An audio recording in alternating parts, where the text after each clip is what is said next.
வணக்கம் மக்களே, நான் உங்கள் ஆர்ஜே நவீனா. நம்ம ஸ்கூல்ல எல்லாத்துக்குமே எஸ் சொல்லி கொடுத்துருக்காங்க. Say yes to everything. Yes to group work, yes to extra class, yes to responsibility, yes to opportunity, everything yes. But எப்போ எதுக்கெல்லாம் நோ சொல்லணும்னு சொன்னாங்களா? நோங்கிற வேர்டுக்கு எப்பயுமே ஒரு நெகட்டிவ் அட்டென்ஷன் தான் இருக்கு.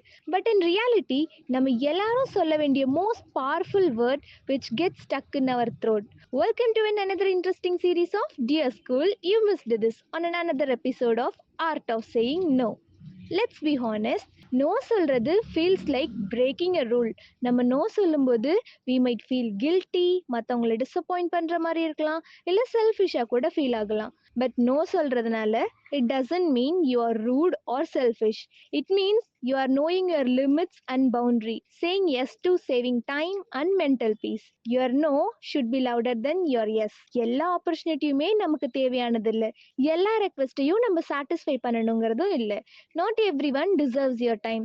ஜென்டிலாக நோ சொல்லலாம். எனக்கு இப்போ உங்களுக்கு ஹெல்ப் பண்ணணுன்ட்டு தான் இருக்குது, but I also have other works, maybe next time. இல்லையா? ஸ்ட்ராங்கான no. No, I can do this. என்னால் இது பண்ண முடியாது, என்னால் இப்போ வர முடியாது, இட் டசன்ட் சூட்ஸ் மீ அப்படியும் சொல்லலாம். இல்லையா? Redirect no. இந்த டைம் என்னால் ஹெல்ப் பண்ண முடியாது, but I can refer someone to help you. இந்த மாதிரி ரீடைரக்ட் பண்ணியும் நோ சொல்லலாம். இந்த நோ எல்லாம் எக்ஸ்கியூசஸ் இல்லை, பவுண்ட்ரிஸ். பவுண்ட்ரிஸ்னால் வெறும் செவரு கிடையாது, டோர் வித் அ லாக் மாதிரி. நீங்கள் டிசைட் பண்ணுங்க யார் உள்ள enter ஆகணும்ன்ட்டு.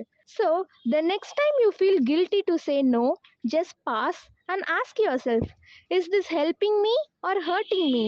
Your no is your power. Use it with clarity, say it with confidence. மீண்டும் அடுத்த எபிசோடுடன் உங்களை சந்திக்கும் வரை உங்களிடமிருந்து விடைபெறுவது நான் உங்கள் ஆர்ஜே நவீனா.